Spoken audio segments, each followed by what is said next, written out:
Right, so back to one of our earlier stories. The National Consumer Commission is looking into allegations of Clover Pty Limited violating the Consumer Protection Act. Clover has notified the Commission that they have recalled over 10 units of Go Nuts peanut butter, 400 grams. It's due to multiple tests revealing higher than acceptable levels of aflatoxin. Clover's recall follows 5 other peanut butter recalls, including Pick n Pay's 1 kg, no name, Dischem's lifestyle brand 400 grams, and 800 grams of the smooth and crunchy Eat Naked and Woolworths peanut butter dairy ice cream, which failed to meet acceptable levels of aflatoxin last month. So for more on this, we're going to be joined by the National Consumer Commission's Acting Commissioner, Thezi Mabuza. Thezi, good afternoon. Welcome back. Thank you for joining us on the SABC at this hour. Good afternoon, and thanks for the opportunity. Thezi, we're back again. We're obviously looking at the latest brand to be recalled. Talk to us about what prompted the investigation into this particular brand at this stage. What prompted the investigation is that we had a recall wherein we feel that Clover actually did not do what they were supposed to do. The supplier to really follow up, do the investigation, and promptly they were supposed to really, when they found that there were some irregularities or non-compliance, recall the product immediately. But what we had seen is that after those multiple testing from their side, they only informed us of the recall on Wednesday, which was almost about 10 days after they were aware that the products that they were having in the shelves that consumers were already buying were actually non-compliant, and we're putting the lives of the consumers at risk. So on the back of that, I mean, the latest recall by Clover comes after the Commission received 5 peanut butter recalls. Are these cases related in any way? We're trying to understand from, a contamination point of view. Do they originate from the same source? Perhaps clarify that for us as well. We could not get that clarification, hence the investigation, because we asked about the source. Where were the nuts sourced, where they were stored, and whether there were tests immediately after they received the product. But from where we are standing right now, we were informed that the supplier is liquidating.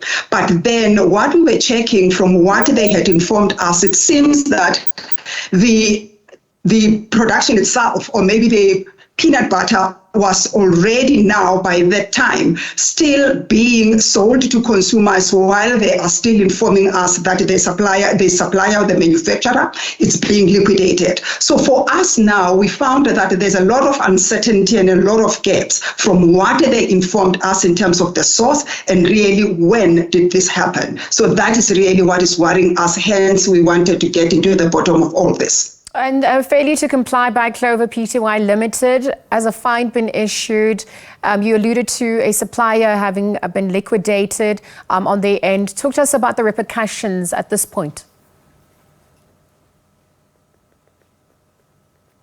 If we find that there is violation of the Consumer Protection Act, in this case, the first thing that we would do, it would be to ask for an administrative fine. The administrative fine, it will be 10% of their annual turnover in the preceding years, but then if consumers will come forward, that would mean that would be claiming that maybe they were harmed by the product being sold or not being recalled on time.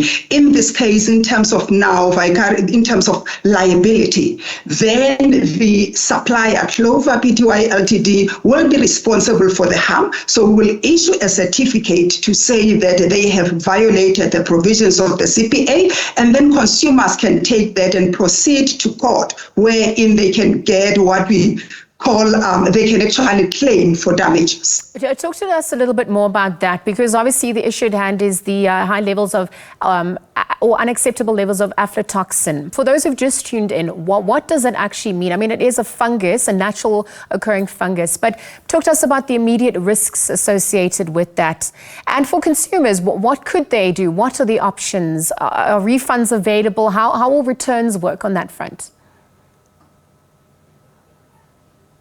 Yes, when we talk of harm to consumers, what we are looking at is that when consumers now consume higher than acceptable levels of aflatoxin, because aflatoxin is not only present in peanuts or peanut-related products, you would find that aflatoxin is also present in your maize, in your rice, in your baked beans, and also in milk. So then compounded together, if you eat all those products together, you would find that your total daily consumption becomes higher. Hence, then the product is being recalled. But then consumers would normally present with either stomach cramps, others vomiting,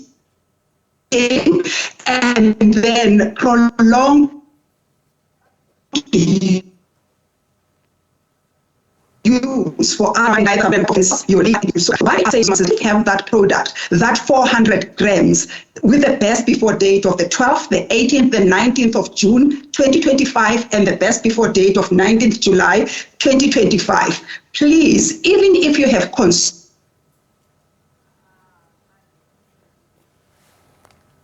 Right, so we'll leave the conversation there for now. We did seem to get some of the answers to our pressing questions. Thezi Mabuza is the National Consumer Commission's acting commissioner. We're obviously shining a spotlight on another peanut butter brand that has been recalled, Clover Pty Limited, having recalled that brand.